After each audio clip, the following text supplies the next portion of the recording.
Season మారుతుంది. ఎండాకాలం నుంచి వర్షాకాలం వచ్చే సీజన్ వస్తుంది. సో ఎండాకాలానికి వర్షాకాలం వచ్చేసరికి బాడీలో చేంజెస్ వస్తాయి.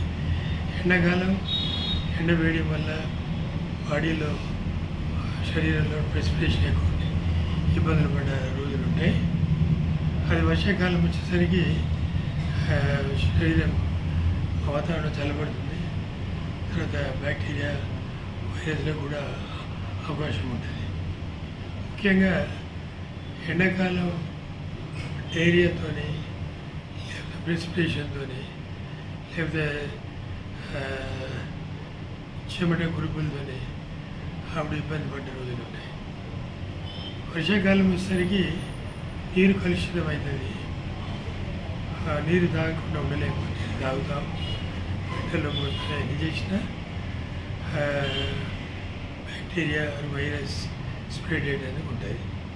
తద్వారా విరేచనాలు రావచ్చు, వాంతులు కావచ్చు, డిసెంట్రీ కావచ్చు, ఫీవర్ కావచ్చు, టైఫాయిడ్ కావచ్చు వచ్చేందుకు అవకాశం ఉంటుంది. అలానే మళ్ళీ వర్షాకాలంలో ఏమో ఉండటం వల్ల దోమలు పెరుగుతాయి. దోమలు పెరగటం వల్ల దోమలు పెరిగితే మలేరియా వస్తుంది. అంటే ఎనాఫిలిస్ మస్కిటో ఫీమేల్ అంటే క్విలెన్స్ ఫీమేల్ కరిస్తే ఫైలేరియా వస్తుంది. ఫైలేరియా అంటే బోధకాలు, మలేరియా అంటే చలి జ్వరం. ఈ రెండింటి కూడా ట్రీట్మెంట్ ఉంది. అలానే డయేరియా వచ్చిన ట్రీట్మెంట్ ఉంది. మనకు ట్రీట్మెంట్ తీసుకోవాలి. ఎక్కువ వాటర్ ఎక్కువ తీసుకోవాలి. చల్లిపోయిన చలి ఫుడ్ తినొద్దు. వేడన్నం, వేడి నీళ్ళు ఎక్కువ తీసుకోవాలి.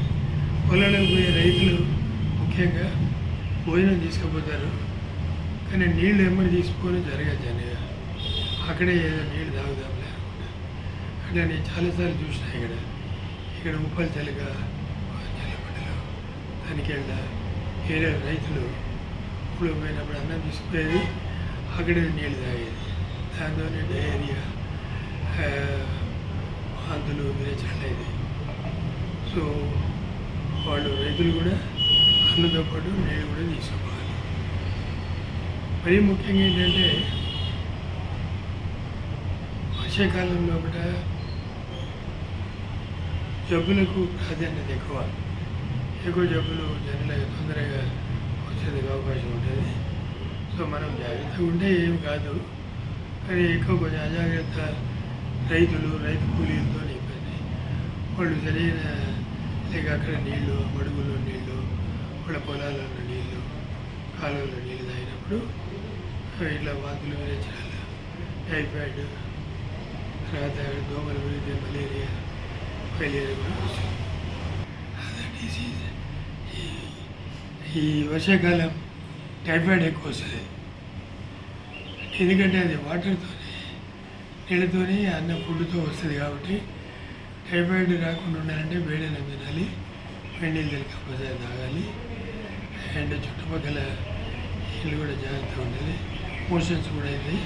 అందువల్ల అప్పుడు ఏమంటే మళ్ళీ గజ్జి గురుపులు కూడా వస్తాయి. అప్పుడు ఏం చేయాలంటే సోపు యూస్ చేసి చేతులు కడుక్కోవడం చాలా అవసరం.